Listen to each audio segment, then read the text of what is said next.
Serge et Beat Klarsfeld ont consacré leur vie à poursuivre les criminels nazis. Lui est juif, elle non. Elle est allemande, pas juive. C'est des gens vraiment qui ont consacré toute leur vie à ça, sans moyens, seuls. Et donc c'est une leçon formidable de vie, de conviction, de volonté, d'acharnement. Quand on veut, on peut.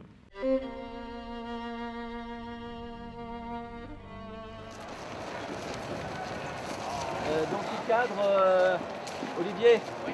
Là c'est américain, avec les deux. Canal+ avait envie de traiter l'histoire des nazis après-guerre par rapport à la France. À ce moment-là, j'aurais dit, à ce moment-là, c'est évident qu'il faut contacter les Klarsfeld. Et donc on leur a demandé s'ils voulaient bien qu'on parle de leur histoire. On les a rencontrés. Et ensuite, ils ont fait tellement de choses qu'on a cherché quelle était la voie la plus efficace pour parler de leur œuvre, de leur action. Et on s'est dit que le cas Barbie, non pas parce que c'est la personne la plus connue de ce qu'ils ont fait, mais ce qu'il y avait dans le cas Barbie qui était très intéressant, c'est qu'il a continué quelque part à exercer, à être recruté après la guerre et ensuite en Amérique latine pour ses compétences.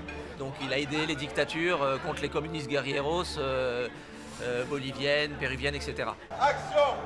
Les juges boliviens ne livreront jamais Barbie à la France. Qu'est-ce que vous voulez qu'on fasse de plus? De quoi vous avez peur, hein? De déballer le linge sale de la collaboration pendant le procès? D'ailleurs, arrêtez de jouer les donneurs de leçons. La Bolivie est à 10 000 km d'ici. Et on n'a aucun moyen de pression sur une dictature, voilà, c'est tout. Je ne comprends pas pourquoi vous vous entêtez à vouloir juger ce salaud. Pour l'exemple, un procès, ça laisse une trace. Hein, une balle dans la peau aussi. Avec moi, ça serait déjà fait.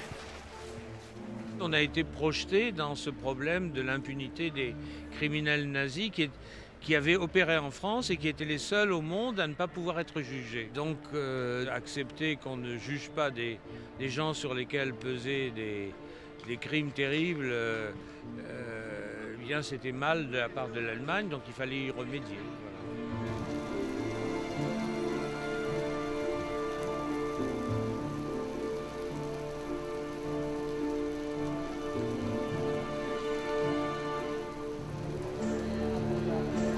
Pour changer la mémoire de Vichy en France, pour obtenir le jugement des principaux criminels en Allemagne. Il fallait des décennies pour être compris. Il fallait un niveau de la conscience publique qui change et qui s'élève, et que ça c'était très long, et il fallait donc garder le ressort intact pour l'action pendant très longtemps.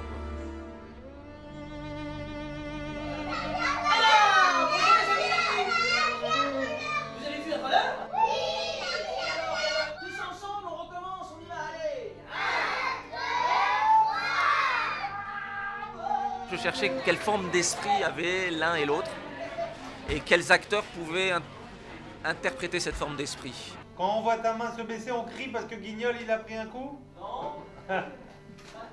D'accord, on a compris. Serge, c'est un joueur d'échecs, je sais pas, un Kasparov, je sais pas quoi, quelque chose comme ça, et il vend à cette espèce d'intelligence en mouvement comme ça, et j'étais vraiment très content qu'il ait accepté. Et Franca, il fallait quelqu'un qui ait cette espèce de franchise, quelqu'un qui énonce des vérités avec son énergie, sa franchise, et on n'a rien à lui dire parce que oui, c'est évident. Et qu'est-ce que tu veux répliquer à ça? Et Franca, cette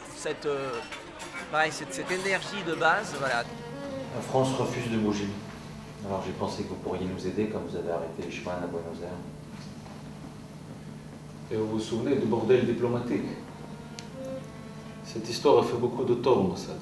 C'est bien de sensibiliser les générations les unes après les autres. J'espère que c'est pas le dernier film sur Klarsfeld.